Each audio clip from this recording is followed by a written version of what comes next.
आपके पूर्वजों की नाव धर्म का ठेका लेने वालों ने डुबो दी। क्योंकि अब हमसे पूछोगे तो हम तो राधे राधे चिल्लाते हैं। हम कोई चमत्कारी नहीं है, ना हम कोई साधु है, ना हम कोई संत है। ये जो है जितने भी संत हैं अब इनको सोचना पड़ेगा, विवश कर दूंगा, ऑनलाइन रखूंगा, इन जब तक ये हानि भर लेंगे। नमस्कार दोस्तों, आज हम अपने प्रोग्राम में एक बहुत ही बड़ा मुद्दा लेकर आए हैं जो आप और आपकी गुजरी हुई हजारों पीढ़ियों से वास्ता रखता है। जी हाँ, हमारा मुद्दा है धर्म और धर्म गुरुओं की कथा कहानियों का। हमारे पूर्वज धर्म की नाव पर बैठकर भवसागर से पार होने की उम्मीद लेकर नाव पर बैठे रहे और भरोसा उन धर्म की नाव चलाने वाले नाविक धर्म गुरुओं से करते रहे कि ये हमें भवसागर से पार कर देंगे। और ये उम्मीद हजारों सालों से चली आ रही है। इसमें सबसे बड़ी अचंभे की बात यह है कि कोई भी ये बताने वाला नहीं था कि ये नाव भवसागर से पार गई या भवसागर में डूब गई। लेकिन अब सब पता लग गया कि आपके पूर्वजों की नाव धर्म का ठेका लेने वालों ने डुबो दी या पार कर दी। तो बने रहिए हमारे साथ और जानिए, परखिए, पहचानिए कौन है डुबोने वाला और कौन है पार लंघाने वाला।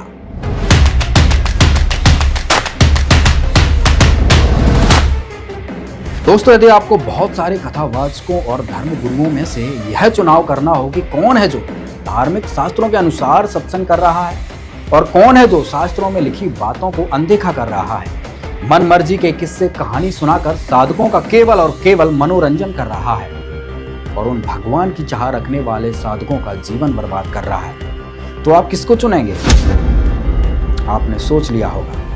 बस यही चुनाव आपने इस पूरी वीडियो देखने के बाद करना है। आज हम इन कथावाचकों के बारे में बात करेंगे जिनके आज लाखों चाहने वाले हैं, लेकिन क्या हुआ है, शास्त्रों के अनुसार भक्ति बता रहे हैं? क्या उनके द्वारा बताई हुई कथा कहानी या उनके द्वारा बताए हुए मंत्र वेदों और शास्त्रों से मिलते हैं? क्योंकि कौन सही और कौन गलत, इसका फैसला किसी के बताए ज्ञान को कहने मात्र से नहीं होता है। यह तो तभी होगा जब उनके द्वारा बताई गई बातें हमारे वेद और गीता में सिद्ध होंगी। तो आइए देखते हैं ये वीडियो। शंकर भगवान के भक्त अगर नाम जप करना हो तो किस नाम का जप कर सकते हैं? गुरु से पूछो, जो इस मार्ग का गुरु हो उससे पूछो। क्योंकि अब हमसे पूछोगे तो हम तो राधे राधे चिल्लाते हैं। हमारे पास तो मेरी संपूर्ण सनातन धर्मावलंबियों से प्रार्थना है कि वे निरंतर राम नाम का आश्रय लें। सब जानते हैं पूर्णांक में 72 पंक्तियों में 9 दोहे में गोस्वामी जी ने राम नाम की महिमा और राम नाम की वंदना की। महामंत्र है राम नाम, और आप डावाडोल हो कि किस नाम ले किस नाम ले, तो व्यासपीठ कहेगी सीधा सरल छोटा राम नाम लो, महामंत्र है। हरे राम रामा रामा हरे हरे, हरे कृष्णा कृष्णा कृष्णा हरे। सिर्फ इसी नाम जप से भगवान मिल जाएंगे। और तुम्हें क्या लगता है ये भगवान का नाम है? इससे बड़ा तो कोई श्लोक नहीं है, कोई स्तोत्र नहीं है, कोई वेद उपनिषद नहीं है इस नाम से बड़ा। और इसीलिए आपसे बार बार कह रहा हूं, ओम नमः शिवाय इस मंत्र का जाप खुद करो और अपने बच्चों से करवाओ।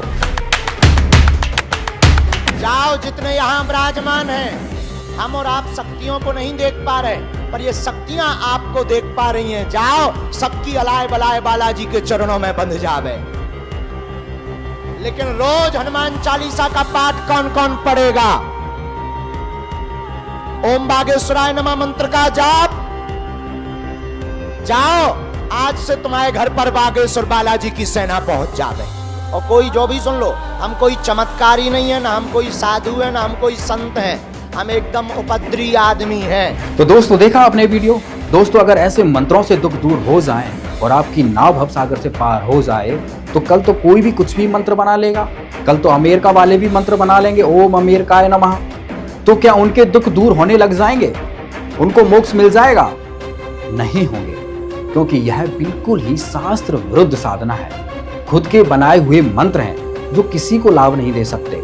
यदि आपको लाभ चाहिए, यदि आप सही भक्ति करना चाहते हैं, तो देखिए जगत गुरु तत्वदर्शी संत रामपाल जी महाराज द्वारा वेद और गीता से प्रमाणित ज्ञान। तो परमेश्वर ने कहा कि जो बिचली पीढ़ी आवेगी उसके अंदर ये काल के दूत बहुत पनपेंगे। 12 पंथ तो ये लगातार हैं, और काल ने कहा था और अनेक पंथ चलाऊं या वद जीवों को भरमाऊं। साधना करने का खूब कोशिश की हमने। अब पढ़े गीता और नाम ले हरे कृष्ण कृष्ण कृष्ण हरे हरे राधे राधे। कोई बात हुई या? बालकों का खेल बना रखा हमने, भगवान की तरफ जरा भी ध्यान नहीं दिया। गीता जी में है कहीं ये मंत्र, फिर जाप किस लिए कर रहे हो? परमात्मा का विधान है ये। हमने गीता जी के अतिरिक्त, वेदों के अतिरिक्त किसी की भी आदेश की पालना नहीं करनी है। यदि हम परमात्मा के विधान के विरुद्ध किसी की आज्ञा का पालन करके साधना करते हैं तो वो शास्त्र विधि को त्याग का मनमाना आचरण है। तो कहने का भाव है न अपने मनमुखी मंत्र लोक वेद जनता में ठोक दिया, और सबकी दुर्गति हो रही है। उन संतों की भी दुर्गति हो रही है जो इस पंथ के प्रवर्तक थे। अब कारण क्या था कि उनके पास तत्व ज्ञान नहीं था। तो पुण्यात्माओं, अब हमने वो मोक्ष प्राप्त करना है जहां जाने के बाद फिर लौटकर हम कभी संसार में नहीं आते। तो वो कौन है? वो परम अक्षर ब्रह्म है, वो सतपुरुष अमर पुरुष है। गीता अध्याय नंबर 7 के श्लोक नंबर 29 में गीता ज्ञान दाता ने कहा कि अर्जुन, जो मैंने तुझे ज्ञान बताया है कि तत्वदर्शी संत की खोज कर ले। फिर वो तत्वदर्शी संत तुझे उस परमात्म तत्व का ज्ञान बताएगा, वो तत्व ज्ञान बताओगा तेरे को।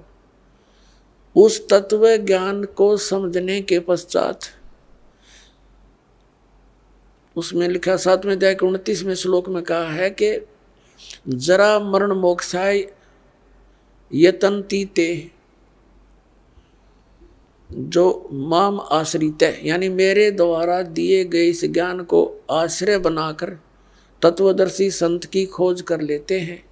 और जो केवल यहाँ जरा माने बुढ़ापा, वृद्धावस्था का दुख, मरण माने मृत्यु, जरा और मरण से छूटने के लिए जो प्रयत्न करते हैं और संसार की किसी वस्तु की जो डिमांड नहीं रखते, वे ब्रह्म तत्व विदु और वो उस परमात्मा तत्व ब्रह्म को जानते हैं। और अखिलम च अध्यात्म, सारे अध्यात्म को जानते हैं और सभी कर्मों से परिचित हैं। यहाँ के सभी कर्मों से और पूरे अध्यात्म मार्ग से वो लोग परिचित हैं जो केवल जरा और मरण से मोक्ष के लिए ही प्रयत्न कर रहे हैं। 8वें अध्याय के प्रथम श्लोक में गीता ज्ञानदाता से अर्जुन ने पूछा, किम तत्ब्रह्म, जिस तत्ब्रह्म को जानकर प्राणी केवल जरा और मरण से, इस कष्ट से छूटने का प्रयत्न करता है, तो वो तत्ब्रह्म क्या है, कौन है वो भगवान? गीता ज्ञानदाता ने गीता अध्याय नंबर 8 के श्लोक नंबर 3 में उत्तर दिया है, वो परम अक्षर ब्रह्म है। देखिएगा अध्याय नंबर 7 का श्लोक नंबर 29, ये 29 नंबर है। इसमें कहा कि जरा मरण मोक्षाय माम आश्रित यतन्ति, ये माम आश्रित, मेरे इस ज्ञान का आश्रय करके कि तत्वदर्शी संत को खोज लो, तो वो यतन्ति, ये जो प्रयत्न करते हैं, जरा और मरण मोक्ष है, जरा और मरण के मोक्ष के लिए ही जो प्रयत्न करते हैं, ते ब्रह्म तत्विदु कृष्णम अध्यात्म च कर्म अखिलम, वह पूरे अध्यात्म को, तत्व ब्रह्म को और सभी कर्मों से परिचित हैं, जानते हैं। विदु माने जानते हैं। इन्हीं का अनुवाद पढ़ते हैं। जो मेरे शरण होकर जरा और मरण से छूटने के लिए, जरा माने बुढ़ापा, वृद्धावस्था होती है, इन्हों का लिख दिया ने, वे पुरुष उस तत्ब्रह्म उस ब्रह्म को, संपूर्ण अध्यात्म को, संपूर्ण कर्मों को जानते हैं।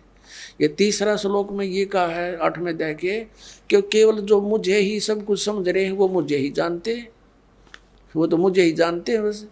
फिर यहाँ बताया 8वें अध्याय का प्रथम मंत्र में अर्जुन ने पूछा गीता जी में, किम तत्ब्रह्म, किम अध्यात्म, किम कर्म पुरुषोत्तम, अधिभूतम से किम प्रोक्तम, अधिदेवम किम उच्यते। इसका वह ब्रह्म क्या है, और इसका 8वें अध्याय के तीसरे श्लोक में उत्तर दिया है गीता ज्ञानदाता ने। 8वें अध्याय के तीसरे श्लोक में वो परमाक्षर ब्रह्म है। अब इससे सिद्ध हो गया गीता ज्ञानदाता से कोई अन्य परम शक्ति है जो जीव को पूर्ण सुखी कर सकती है और पूर्ण मोक्ष प्रदान कर सकती है। अब यहाँ गीता अध्याय नंबर 8 के श्लोक नंबर 5 और 7 में गीता ज्ञानदाता ने कहा है कि मेरी भक्ति कर मुझे ही प्राप्त होगा। और 8वें अध्याय के 8, 9, 10 में 3 मंत्रों में कहा कि उस परमेश्वर परम अक्षर ब्रह्म की यदि तू साधना करेगा, उसकी भक्ति की कमाई के बल से, योग के बल से, भक्ति की शक्ति की ताकत से, तो उसको प्राप्त हो जाएगा। 8वें अध्याय के 13वें श्लोक में गीता ज्ञानदाता अपनी साधना का मंत्र बताता है, ओम इति एकाक्षरम ब्रह्म व्यवहारन माम अनुसमन ये प्रियाति तजन देहम स याति परमाम गतिम। मुझ ब्रह्म का केवल एक ओम मंत्र है, और जो इसकी अंतिम श्वास तक सिमरण करता हुआ, इसका अंतिम श्वास तक सिमरण करता हुआ छोड़कर जाता है, वो ओम से मिलने वाली परम गति को प्राप्त होता है। ओम से मिलने वाली परम गति कौन सी है? ब्रह्मलोक। 8वें अध्याय के 16वें श्लोक में कहा कि ब्रह्मलोक पर्यंत, ब्रह्मलोक में गए हुए प्राणी फिर वापस जन्म मृत्यु में आते हैं, तो इससे भी पूर्ण मोक्ष नहीं हुआ, जन्म मृत्यु का दीर्घ रोग कटा नहीं। फिर 17वें अध्याय के 23वें श्लोक में गीता ज्ञानदाता ने कहा है उस परम अक्षर ब्रह्म के पाने का, ओम तत्सदिति निर्देश ब्रह्मण त्रिविध समर्थ है। ब्रह्मण माने सच्चिदानंद घन ब्रह्म। देखिएगा 17वें अध्याय का 23वां श्लोक दिखाते हैं, अध्याय नंबर 17 और श्रीमद् भगवद गीता ये 23वां श्लोक है। ओम तत्सत इति निर्देश है ब्रह्मण त्रिवेद समर्थ है, ब्राह्मणा तेन वेदा च यगा च विहिता पुरा। इसका समझ क्या है? ओम से ओम तत् तत्सत सत, ओम तत्सत ऐसे ये 3 प्रकार का ब्रह्मण माने सच्चिदानंद घन ब्रह्म का नाम कहा है। ब्रह्मण माने सच्चिदानंद घन ब्रह्म कर रहे हैं, यानी परम अक्षर ब्रह्म समझो इसको, परम अक्षर ब्रह्म का नाम है यो। अब हम फिर आते हैं वापस 8वें अध्याय के, अध्याय नंबर 8 के ही वापस आ जाते हैं। ये देखिएगा 13वें श्लोक पे, ये देख 8वां अध्याय गीता जी का, और ये 13वां श्लोक यहाँ पर है 13वां। अब हम संस्कृत भी पढ़न जोगे हो गए, ऐसी बात नहीं, देवनागरी लिपि है या। ओम इति एकाक्षरम ब्रह्म व्यवहारण माम अनुसमरण ये प्रयाति तजन देहम स याति परमाम गतिम। अब ये गीता ज्ञानदाता कहता है कि माम ब्रह्म, मुझ ब्रह्म का, ओम इति, ओम यह एकाक्षरम, एक अक्षर है, नथिंग एल्स, व्यवहारण अनुसमरण यानी उच्चारण करके सिमरण करता हुआ, यह याति तजन दे प्रियाति तजन दे, हम जो शरीर छोड़कर जाता है इसका सांस सुमरण करता हुआ, यह याति परमाम गतिम, वह परम गति को प्राप्त होता है। यहाँ से शुरू होता है ओम ओम। जो पुरुष ओम इस एक अक्षर ब्रह्म को उच्चारण करता हुआ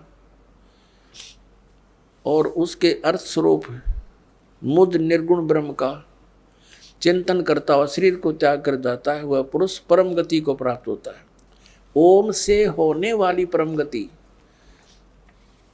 वो कौन सी है? ब्रह्मलोक। ब्रह्मलोक में गए हुए प्राणी फिर पुनरावृत्ति में आते हैं। देखिएगा 8वें अध्याय का यही फिर 16वां श्लोक। हे अर्जुन, ब्रह्मलोक पर्यंत सब लोग पुनरावृत्ति में हैं। ये स्टार लगा के इन्होंने यह विश्लेषण भी किया है। अर्थात जिनको प्राप्त होकर पीछे संसार में आना पड़े, वहां जाकर भी फिर वापस संसार में आना पड़े, ऐसे पुनरावृत्ति बोलते हैं इसको। पुनरावृत्ति, इसका विश्लेषण किया, पुनरावृत्ति का अर्थ डिफाइन किया इन्होंने। तो इससे सिद्ध हो गया कि ब्रह्मलोक में गए हुए प्राणी भी वापस आते हैं ओम नाम का जाप करने वाले। आगे गए ना बावड़े, रहते भी सब जाही, बिन साहेब की बंदगी कहीं छोड़ ठिकाना नहीं। तो कौन से मंत्र का जाप किया उन महापुरुषों ने जिनको मोक्ष प्राप्त हुआ? सतनाम का। और सतनाम है 2 अक्षर का,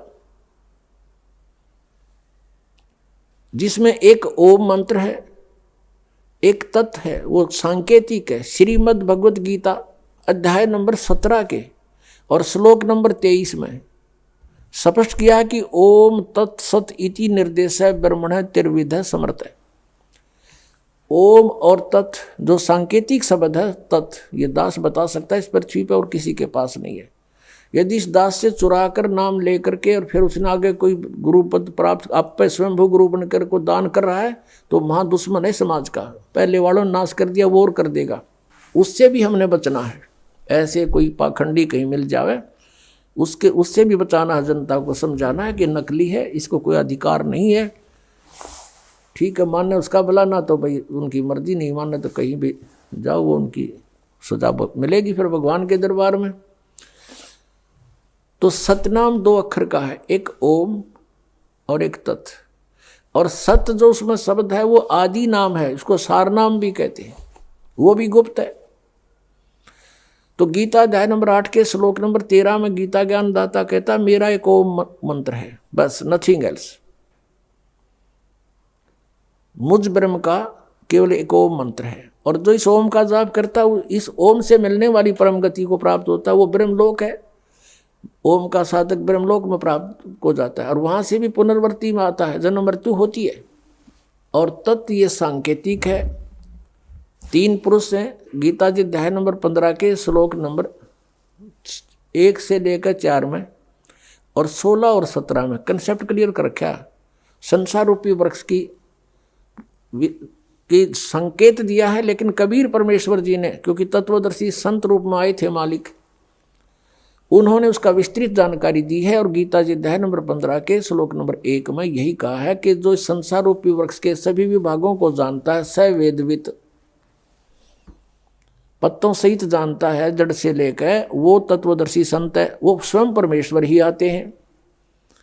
वो चौथे अध्याय के 32वें श्लोक में वो भी स्पष्ट किया है कि ब्रह्म ने मुखे सच्चिदानंद घन ब्रह्म के द्वारा अपने मुख से बोली हुई वाणी में यज्ञों यानी धार्मिक अनुष्ठानों की जानकारी विस्तार से कही गई है। चौथे अध्याय के 34वें श्लोक में कहा कि उस तत्व ज्ञान को तत्वदर्शी संत ही जानते हैं, उनसे पूछो। अब एक तो परमात्मा स्वयं आकर बोल कर गए तत्वदर्शी संत के रूप में, वह तो ब्रह्मण मुखे होगी, परमात्मा की बोली हुई वाणी, कबीर वाणी। और फिर उस वाणी को कोई समझेगा, वो तत्वदर्शी संत है। तो आज तक कबीर परमेश्वर की वाणी को कोई नहीं समझ सका। इस दास पर मेहर करी परमात्मा ने, इन सदग्रंथों को जाना, सद्बुद्धि दी परमेश्वर कबीर जी ने और उनको खोला। अब हम उस प्रसंग पर आते हैं। तो परमात्मा ने जैसे गीता जी अध्याय नंबर 15 के श्लोक 16 और 17 में 3 पुरुष बताए, सरपुरुष, अक्षर पुरुष, 16वें श्लोक में 15वें अध्याय।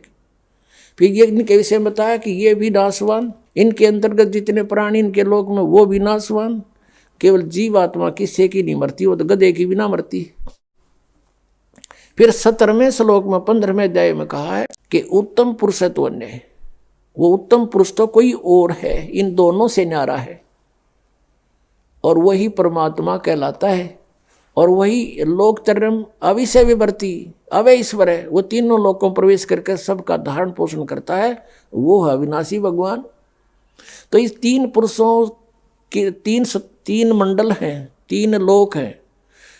एक तो 3 लोक इस काल ने नकल करे रखी है सतलोक की, इसने अपने एक ब्रह्मांड में भी अलग अलग लोक बना रखे हैं, जैसे पृथ्वी लोक, पाताल लोक और ऊपर स्वर्ग लोक। ये भी 3 लोक कहलाते हैं। और ये 3 लोक अलग हैं, एक तो ब्रह्म का लोक सरपुरुष का, और एक अक्षर पुरुष का लोक। ब्रह्म का जो सरपुरुष का कितना क्षेत्र है, 21 ब्रह्मांड है इसके लोक में, और अक्षर पुरुष के 7 संख ब्रह्मांड है, वो उस अक्षर पुरुष का लोक। और तीसरा जो है वो ऊपर के लोक हैं, सतलोक, अलखलोक, अगमलोक और अनामी लोक। तो उन 4 लोकों में परमात्मा कबीर जी ही अन्य रूप धारण करके रहते हैं मनुष्य दृश्य ही।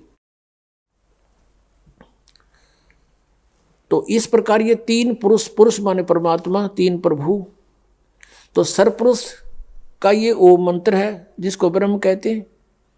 अक्षर पुरुष का ये तत्व है जो सांकेतिक ये दास बताओगा, जो ये तत्व और ओम मिलकर के सतनाम बनेगा। तो ओम के मंत्र की कमाई हमें काल से छुटवाएगी, और तत्व मंत्र की जो है हमने 7 संख ब्रह्मांडों को पार करना है उस अक्षर पुरुष के, उनका ऋण है, उसकी कमाई है। और जो सार नाम है, आदि नाम है, वो मंत्र हमें सतलोक में स्थायी स्थान दिवाएगा। तो इस प्रकार परमात्मा पावेगा। तो पुण्यात्मा दास का उद्देश्य है कि जब तक इनके ज्ञान और नाम साधना को आपके रूबरू ना करूंगा, तब तक आप सच्चाई से परिचित कैसे होगे। और जिन महापुरुषों ने मंत्र जाप करे वो भी आपको बताऊंगा कौन कौन से किए।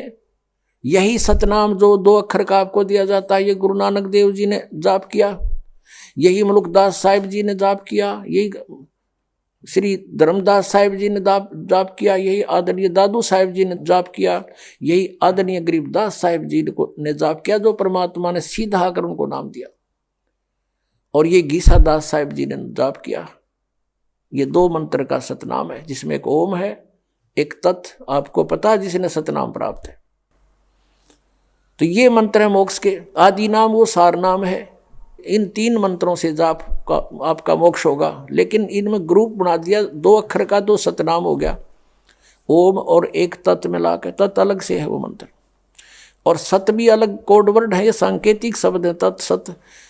इनमें ओरिजिनल मंत्र कुछ और हैं जो दास बता सकता है। अब ये पिछले पुण्यकर्मी प्राणी थे जितने भी कभी परमात्मा के साथ रहे होंगे, जिनके पिछले संस्कार अच्छे थे, मोक्ष हुआ नहीं, आज वो गुरु पद पर बना दिए काल ने, और अज्ञान प्रचार की ड्यूटी ला दी, गलत नाम देने को उनकी सेवा दे दी। अब वो आप भी नरक में जाएंगे और जितने अनुयायी हैं वो भी नरक में जाएंगे। समझदार को थोड़ा सा संकेत देते हैं, वही काफी होगा। अकाल मूर्त शब्द स्वरूपी राम सतपुरुष, ये नाम हुए, ये तो एक परमात्मा की महिमा है। जैसे जल पानी नीर, जल पानी नीर। अब वो जल प्राप्त कैसे हो, वो विधि न्यारी है। हैंडपंप लगाना होगा तो वो जल पानी नीर जब मिलेगा, जल पानी नीर कहते रहो, नहीं मिलेगा। उसके लिए हैंडपंप के लिए जो प्रोसेस है, जो इंस्ट्रूमेंट चाहिए, वो सारे प्रयोग करने पड़ेंगे, औजार, तब वो मिलेगा। ऐसे ये सतनाम के जो मंत्र है, इसका श्वास उश्वास से सेवन करना होता है, 2 अक्षर का है ये। और ये जैसे बोकी मारते हैं जमीन में पानी निकालने के लिए, हैंडपंप लगाने के लिए, तो ये बोकी लगानी पड़ेगी सतनाम के मंत्र की, श्वास उश्वास की। एक मंत्र अंदर लेना है, दूसरा बाहर छोड़ना है। अब जैसे बोकी मारते हैं, जमीन से मिट्टी खोदी, वो बोकी से पाइप से एक यंत्र होता है पाइप जैसा, उसे मिट्टी बाहर डालते रहेंगे, सुराख बनता रहेगा और पाइप को नीचे डालते रहेंगे, वो पानी तक पहुंच जाएगी। ये काम है सतनाम का, यानी बोकी और पाइप का। जल तक पहुंच गई पाइप, लेकिन जल मिला कैसे, वो फिर हैंडपंप लगाना पड़ता है, उसको भी हिलाना पड़ता है, उसकी भी क्रिया है। तब वो हैंडपंप जो है वो सार नाम है, आदि नाम है। उससे फिर वो जल मिले, जल कहो चाहे नीर कहो चाहे पानी कहो, उसको सतपुरुष कहो, अकाल मूर्त कहो, शब्द स्वरूपी राम कहो, वो इस सतनाम रूपी इस प्रोसेस से मिलेगा। 2 अक्षर का नाम सतपुरुष ये है, ओम और तत् है। ओम तत् सत तीन पुरुष है, सरपुरुष, अक्षर पुरुष और परम अक्षर पुरुष। परम अक्षर पुरुष सतपुरुष है, पूर्ण परमात्मा है। तो ओम और तत् ये दो मंत्र मिलके तो सरपुरुष और अक्षर पुरुष की साधना है। और तीसरा मंत्र परमात्मा का सार नाम है जो सतलोक में स्थायी स्थान देगा, जिससे हैंडपंप समझो सार नाम। तो इसी प्रकार ये तीनों नाम जाप के हैं। आदि नाम भी जाप करने का है और सतनाम के 2 अक्षर का भी नाम जाप करने का। सन 1971 में इन्होंने एक भविष्यवाणी की है। किसने? श्री तुलसीदास साहेब मथुरा वाले जय गुरुदेव पंथ के प्रवर्तक ने। वो आपको उन्हीं की पुस्तक से पढ़कर सुनाते हैं। फिर आप बुद्धिमान हो, देखना वो किसके ऊपर खरी उतर रही है। एक पुस्तक है जय गुरुदेव की अमरवाणी भाग 2। जय गुरुदेव की अमरवाणी भाग 2। और ये कहाँ से छपी है? ये है शाकाहारी सदाचारी बाल संघ के से संकलित। प्रकाशक है दिव्या शर्मा, 88 साकेत कॉलोनी मथुरा से। मुद्रक है अर्जेंट प्रिंटर्स, पुराना बस स्टैंड मथुरा से। और ये है वो महात्मा, महान आत्मा। अब इनके ये हाथ भी गले पड़े हैं इस अतिथि में, आगे काफ़ी एज्ड हो गए अब ये। परम संत तुलसीदास जी महाराज। अब ये श्रद्धालु तन्य हो गए, विश्व को शांति अब इन्हीं से मिलेगी। और ये क्या कहते हैं, ये इन्होंने ये ना समझा। अब इसके प्रश्न नंबर आपको 50 पे दिखाते हैं, ये देखिएगा। ये है प्रश्न नंबर 50। सहकारी पत्रिका 7 सितंबर 1971 में स्टेटमेंट दी है इन्होंने। 7 सितंबर 1971 में इनकी स्टेटमेंट प्रकाशित हुई है। क्या? किसकी? तुलसी साहिब जी की, तुलसीदास जी की। और ये इस ब्रैक इसमें बॉक्स के अंदर है, हम यहाँ से लेते हैं। वह अवतार जिसकी लोग प्रतीक्षा कर रहे हैं 20 वर्ष का हो चुका है। 7 सितंबर 1951 को वो 20 वर्ष का हो चुका है। इस दास रामपाल दास की डेट ऑफ बर्थ है 8 सितंबर 1951। 7 सितंबर को दास पूरा 20 वर्ष का हो चुका है और 8 सितंबर को 21वां वर्ष शुरू हो जाता है। 7 सितंबर 1971 को वो 20 वर्ष का हो चुका है। यदि उसका पता बता दूं, फिर पढ़ो। वह अवतार जिसकी लोग प्रतीक्षा कर रहे हैं 20 वर्ष का हो चुका है। यदि उसका पता बता दूं तो लोग पीछे पड़ जाएंगे। अभी ऊपर से आदेश बताने का नहीं हो रहा है।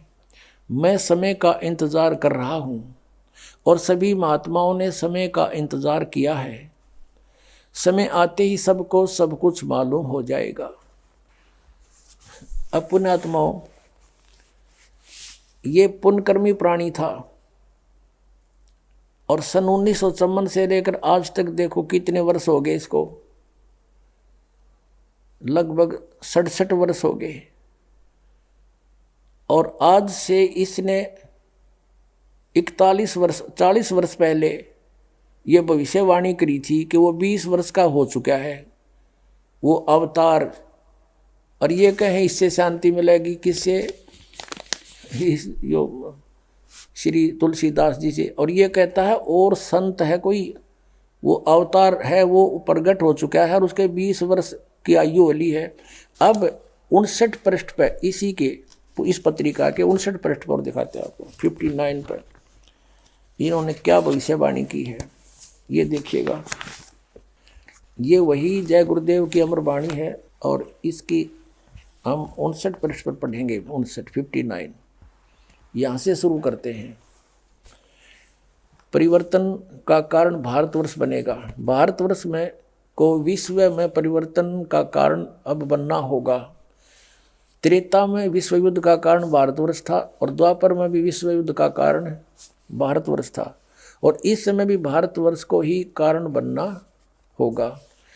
मुस्लिम राष्ट्रों में भारी कलह होगी। सभी मुसलमान आपस में लड़कर समाप्त हो जाएंगे। अधिकांश छोटे छोटे देश टूटकर बड़े राष्ट्रों में मिल जाएंगे। भारतवर्ष इन सब का अगुवा होगा। चीन के समस्त वैज्ञानिक प्रगति को चूर्ण करके चीन को नष्ट कर दिया जाएगा। चीन में बचे खुचे लोगों की सहायता भारत करेगा। इसी बीच तिब्बत भारत को मिल जाएगा। यदि सभी राष्ट्र आपस में मिलकर भारतवर्ष पर आक्रमण करें तो भी इसे कोई जीत नहीं सकता है। भारत में नए सिरे से संगठन होगा। यदि विश्व के सभी राष्ट्र जी जान से यह प्रयास करें कि सुरक्षा परिषद अमेरिका से हटकर भारतवर्ष में न जाने पावे तो यह कदापि नहीं होगा। सुरक्षा परिषद भविष्य में भारत में चली आएगी। महापुरुष का जन्म भारत के एक छोटे से गांव में हो चुका है, जिसके विषय में 7 सितंबर 1971 को ये स्वामी तुलसीदास जी कह रहे हैं वो 20 वर्ष का हो चुका है उसका जन्म। अब बताया है, अब ये है सहकारी पत्रिका 28 अगस्त 1971 को इसने स्टेटमेंट दी। इसमें नाम नहीं बताया। फिर 7 सितंबर को क्लियर कर दिया कि आज वो 20 वर्ष का हो चुका है। इसमें लिखा कि महापुरुष का जन्म भारतवर्ष के एक छोटे से गांव में हो चुका है और वह व्यक्ति मानव इतिहास का सबसे महत्वपूर्ण व्यक्ति बनेगा। उसे जनता का इतना बड़ा समर्थन प्राप्त होगा कि आज तक किसी को नहीं मिला है। वह महापुरुष नए सिरे से विधान बनाएगा और वह विश्व के संपूर्ण देशों पर लागू होगा। उसका एक झंडा होगा और एक भाषा होगी। अपने आत्मा कबीर परमेश्वर आए थे क्योंकि वो परमात्मा है, उनकी जानकारी, क्योंकि वे स्वयं परमेश्वर हैं और परमेश्वर की महिमा को परमेश्वर ही जान सकता है। इसलिए उन्होंने अपनी महिमा आपा आके बताई कि हम ही अलख अला हैं कुतुब गोस और पीर, गरीबदास खालिक धनी हमरा नाम कबीर। अब रामानंद जी से परमात्मा कबीर जी अपना परिचय दे रहे हैं, लेकिन वो समझ नहीं पा रहे कि ये सच्चाई बोल रहे हैं। जैसे तुलसीदास जी हुए हैं जो जिन्होंने रामायण लिखी है। कौन सी रामायण? श्री रामचंद्र जी वाली रामायण लिखी है। उनकी दिव्य दृष्टि खुल गई थी। इस दिव्य दृष्टि की कुछ रेंज होती है, जैसे सूक्ष्मदर्शी की होती है दूरबीन की,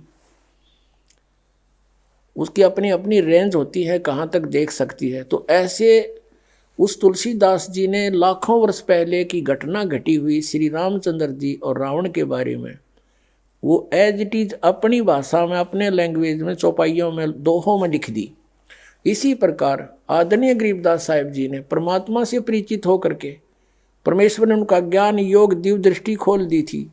उसके बाद गरीबदास जी ने परमेश्वर के पहले और आगे के सब घटनाओं का, दृष्टांतों का विवरण अपनी लैंग्वेज में, अपनी वाणी में लिखा है, तुलसीदास जी की तरह। तो यहाँ कहा कि ए स्वामी सृष्टा में, कबीर साहब जी परमेश्वर जी बता रहे हैं, ए स्वामी सृष्टा में सृष्टि हमारे तीर, दास गरीब अधर बसू अवगत सत कबीर। मैं ऊपर रहता हूँ सतलोक में, सह शरीर हूँ और वहाँ से चल कर आया हूँ।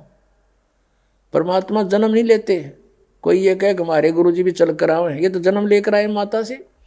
वो परमात्मा स्वयं चल कर आए हैं और उन्होंने अपनी महिमा आप पे बतानी पड़ी। आप पे आरती आप पे साजे, आप पे किंगर आप पे बाजे, आप पे ताल झांझ जनकारा, आप नचे आप देखनारा। पुण्यात्माओं, परमात्मा ने 600 वर्ष पहले कबीर सागर में जो लिपि बचा, उनकी अमर वाणी श्री धर्मदास जी ने लिखी है, उसमें कहा कि 12वां पंथ कबीर पंथ होगा और उसमें हम ही चलकर आएंगे और सब पंथ, यानी गरीबदास जी के रूप में नहीं, गरीबदास जी वाले पंथ में आगे चलकर हम ही आएंगे और सभी पंथों को मिटाकर एक पंथ चलाएंगे। 600 वर्ष पहले, 650 वर्ष पहले परमात्मा ने कहा था जब वो आए कि धर्मदास पूरे विश्व पर एक ज्ञान रहेगा और एक ही भगवान रहेगा। मेरी महिमा पूरे विश्व में होगी और उस समय पूरे विश्व में शांति होगी, भगवान से डरने वाले व्यक्ति हो जाएंगे या माया की दौड़ खत्म हो जाएगी। तो उस समय परमात्मा ने कहा था कि हम ही आएंगे। कबीर जी वो स्वयं नहीं आए तो अपना दास भेज दिया। तो जिसके विषय में श्री ये तुलसीदास साहेब जी, ये मथुरा वाले प्रबंधक यानी संत भविष्यवाणी कर रहे हैं, वो ये दास है। अब आप पे आरती आप पे साजे, आप पे किंगर आप पे बाजे, आप पे ताल झांझ झनकारा, आप नचे आप देखण आ रहा। अब ये तो महापुरुष है, इसको अवतार कहो चाहे कुछ को, लेकिन ये दास तो दास है। आपको भौंक के बोल रहा है, दास परमेश्वर का कुत्ता है। आप धनियों को जगा रहा है कि आपको बहुत हानि करेगा ये काल। ये संत भी भ्रमित हैं, ये पंथ भी भ्रमित है, इनका ज्ञान भी भ्रमित है, इनका नाम भी भ्रमित है। ये काल के जाल में दास की प्रार्थना है, ये संत भी समझे, ये अपना कल्याण करवावें। बोलो सतगुरुदेव सत साहिब। तो दोस्तों अब आपने देखा संत रामपाल जी महाराज जी द्वारा बताए गए इन प्रमाणों से सिद्ध होता है कि गीता जी में ऐसे किसी मनमुखी मंत्र का जिक्र नहीं है जो ये कथावाचक जाप करने को देते हैं। इससे सिद्ध होता है कि सभी कथावाचक शास्त्र विरुद्ध भक्ति करवा रहे हैं। और वहीं संत रामपाल जी महाराज प्रमाण दिखाकर सही भक्ति का रास्ता बता रहे हैं। तो दोस्तों अब आप खुद समझ गए होंगे कि जिन मंत्रों का जाप हजारों सालों से हमारे पूर्वज करते आ रहे हैं, जिनका प्रमाण गीता और वेदों में तो है ही नहीं, तो फिर उनकी मुक्ति कैसे हुई? अब आप खुद विचार करिए कि आपके पूर्वजों की नाव तो इन्होंने डुबो ही थी, कम से कम अब अपनी नाव तो डूबने से बचा लो। अब क्या होगा पुण्यात्माओं? जैसे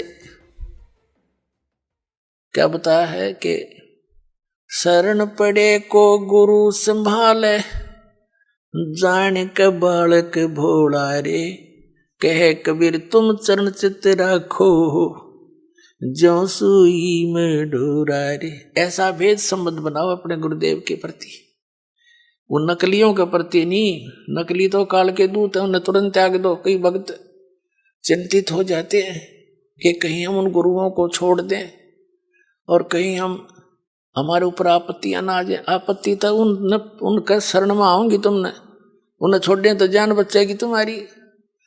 कबीर साहब गरीबदास जी कहते हैं, झूठे गुरु का लीतर लावे और गरते काट घसीटे, इनके पीटे पाप नहीं है, इन निश्चय पीटे। पीछे घटिया ये गुरु है, ये अनमोल जी उनका नाश करने लग रहा, अपना भी आप श्रद्धालुओं को मिसगाइड करे। तो कबीर साहब कहते हैं, झूठे गुरु के पक्ष को और तजत न लावे वार, और द्वार न पावे शब्द का वो भटके वार ही वार। फिर कहते हैं, जब लग गुरु मिले नहीं साचा, तब गुरु करो, तब तक गुरु करो 10 पाँचा। जब तक सच्चा गुरु नहीं मिले तो कितने गुरु बदलने पड़े, उसमें पाप नहीं लाभ होगा। कहते गुरु की कबीर डूबे थे हम उबरे, गुरु की ज्ञान चमक, और बेड़ा देखा जर्जरा उतर चले फड़क। जैसे नौका टूटी ही और मझदार में जा रही हो, नीचे से पानी भरने लग रहा हो और साथ में कोई दूसरी ले जाकर खड़ी कर दे बिल्कुल ओके, और उसने कहा या डूबेगी भाई, देखिए पानी भरने लग रहा है इसमें, और आ जाओ इसमें। विकल्प कूद जाएंगे वो 1 सेकंड में। जो विकल्प नहीं हो तो डूबेंगे। जब विकल्प खड़ा कर दिया कि या ठीक सर इसमें आ जाओ, और फिर भी ना दे, फिर तो वो भांग पिए बैठे हैं। घटनों पानी में भी बड़े हैं, फिर भी नौके ओके है। तो जो दास प्रमाण दिखा रहा है और ये नौका साथ में खड़ी कर दी कि ये है ओके, इसमें आ जाओ और यह सारी डूबेगी तुम्हारी, और अब भी उनको नहीं छोड़ रहे, उन्हें तो फिर नशा गणा हो रहा है। उनका क्या करें फिर हम? कबीर साहब कहते हैं कि ये चातुर पुरानी चोर हैं।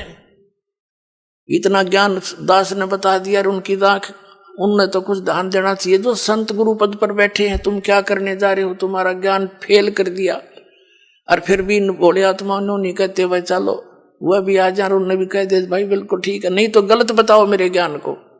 मैं बार बार कह रहा हूँ ये गलत बताओ, गलत कह रहा हूँ, और गलत नहीं कह रहा तो स्वीकार करो। इन छोड़ दो परमात्मा के बच्चों ने, क्यों दुश्मन बने बैठे हो तुम?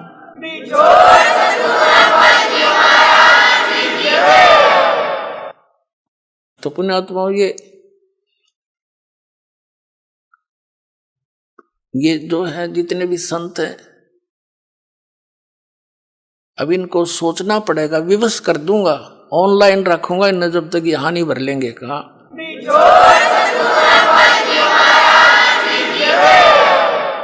और क्योंकि ये बोले सरदार कबीर साहब कहते हैं चातुर प्राणी चोर हैं, जैसे मधु परमहंस हरिये न्यू कह बोला हमने आध्यात्मिक ज्ञान चर्चा ना करी। इससे सिद्ध है कि ये परमार्थी नहीं है। अगर ये संत होते तो रूपदास जी की तरह कह देते धर्मदास को कि बेटा जा अपना कल्याण करा ले, मेरे तो समझ में आती नहीं, और तुझे गुरु मिल गया है तो जा कल्याण करवा ले। तो उसने छोड़ दिया तो बोली आत्मा आ गया और कबीर साहब के चरणों में गिर गया। फिर तो पूछो मत, फिर तो सारी ये बात समझ में आ गई है, भगवान मेरा तो नाश हो जाता, मैं तो डूब गया था। बताइए जीव कहाँ जाएंगे जो आपके शरण में नहीं आते। परमात्मा ने कहा था तू ज्यादा चिंता मत कर, या बीचली पीढ़ी का समय आओगा ना जो 5500 वर्ष बीत जाएगा कलयुग, तब देखूंगा मैं सारा ने, और तू भक्ति कर, तेरे वंश भी तभी पार होंगे जब मैं दोबारा आऊंगा। अब परमात्मा ने आए तो दास भेज दिया पुण्यात्मा, 100 की 100 साची मान लेना। ये सब प्रमाण बताने लग रहे।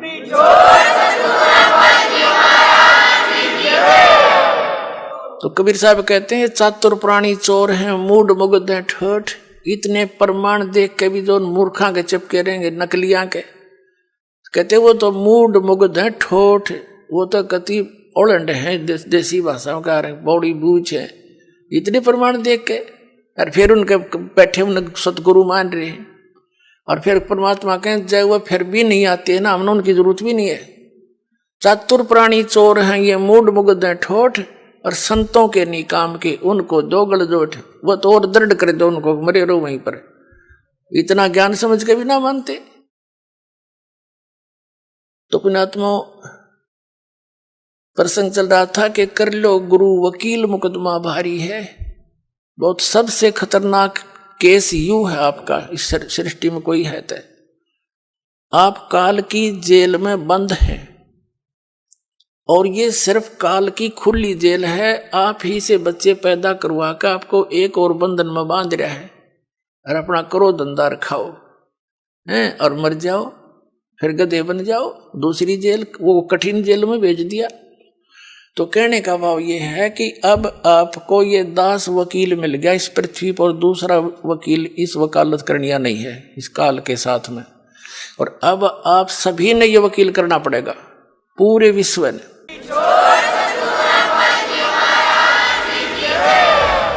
इस पूरी पृथ्वी पर जगत गुरु तत्वदर्शी संत रामपाल जी महाराज जी के ही पास पूर्ण आध्यात्मिक ज्ञान है। आप संत रामपाल जी महाराज के मंगल प्रवचन प्रतिदिन सुने और आध्यात्मिक ज्ञान की गुत्थी को सुलझाएं। वीडियो देखकर यदि आपके मन में कोई सवाल उठा हो तो हमें जरूर कमेंट्स करके बताइए।